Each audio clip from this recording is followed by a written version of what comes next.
A Fresno tragedy. Deadly prejudice by a confessed killer with a grudge. Police say it was racial hatred, not terrorism, that was a likely motive behind a killing spree in Fresno, California. They say he's a racist who laughed about the killings. He's accused of targeting white men at random and explained why during a phone call with CNN affiliate KGPE. Kori-Muhammad. Kori-Muhammad. Kori-Muhammad. Kori-Muhammad. Kori-Muhammad. Kori-Muhammad. Kori-Muhammad. Kori Ali Muhammad. This is the story behind the story. My name is Dennis Valera, and I'm a reporter in Fresno, California. So I was by myself, and I remember I just didn't know where to park, like, because it was just crazy. There's tape everywhere, and people just directing me everywhere. And so when I finally found a spot, I grabbed a camera, I grabbed my tripod, I grabbed a mic, and I just started walking. And then when I saw, it was just crazy the amount of cops. I've never seen so many cops in one place. It was like the whole Fresno Police Department came out for this, including former police chief Jerry Dyer, and he just looked distressed. I just remember that when I got there, and then I felt like that's when I knew that this was really serious. We needed everybody on there to get as much as we could of this story told. I was fresh in Fresno at the time, so I mean, I didn't really realize the gravity of the situation until I got back to the station, and then the words really sunk in, and then just like, oh wow, yeah, this is huge, this is bad.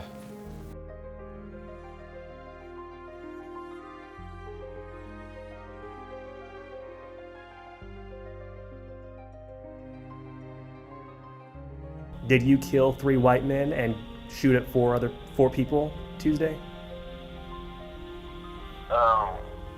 Yeah. So you don't regret killing 4 people? No, I don't. Because no one regretted the atrocities that my people went through.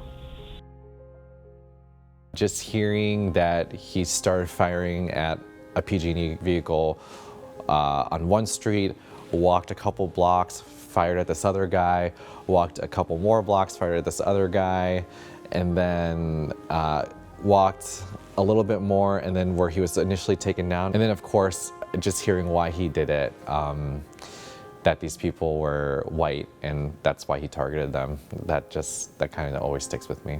The victims deserve more than just being a face after the fact, just being a name in a story. They deserve to be known as what they did in this world, not for how they left.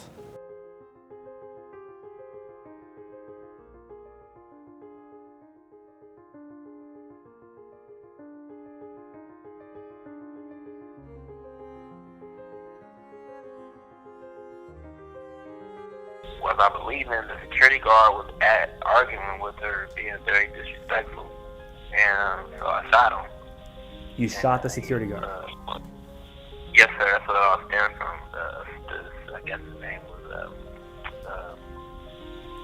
Carl. I talked to the family of Carl. So Carl, and it's always a little, it kind of affects me every time I hear personal things about a victim, because then I feel really attached to them. But Carl was an avid blood donor, and so his family set up a blood donation drive in his honor, and it's still going on today. They host it yearly. Who knows how many lives he's saved to all the blood he donated to the bank, you know? I think of like a shooting victim that may have needed an infusion, and Carl's blood was there, processed and ready to go to help him out, you know? People deserve to know that. I remember just talking to his mom, and she laughed during it, and I remember telling her, God, I would not be able to laugh right now. Yeah, I lost somebody. And I remember that's the first time someone told me, there's nothing we can do, so why be sad about it? And I've heard that multiple times in a lot of stories I've reported on, but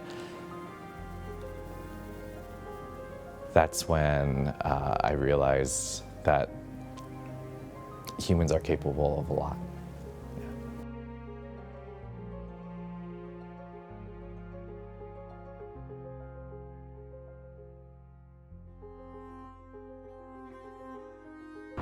I turned around and I look and my husband's having a seizure, and I'm hearing people screaming and yelling and hitting the walls, and just in disbelief, I'm seeing my daughters almost passing out. And just looking at family members, and I think I was in shock, because it's still hard to believe, you know, but nobody should ever have to die like that. You know, it was just some horrible moment. I wish that I could bring my son back, but at the same time, we're the ones that are suffering, because he's up with, you know, our Lord, and he's doing okay. He's in peace. I'm blessed. Everyone deserves to have what they've done in this world highlighted, no matter how little they think it is. It deserves to be out there. And so I think that's what gives me a little drive to do this, continue doing this. Do you think it affects reporters having to interview victims so close to the tragedy? Yeah. It's, we can say, like, we can leave work at work and separate it when we get home, but when it's something so personal like someone dying, it gets to you. It's just a lot, man. It's just a lot. I see a therapist. He's great. Probably the best thing I've ever done is get a therapist. Talk to family. I tell them I love them. After I do a major crime event, every time I call my parents and tell them I love them. Because I talked to so many people that didn't get to do that. But then this is also when I realized that Fresno is a community that really comes together.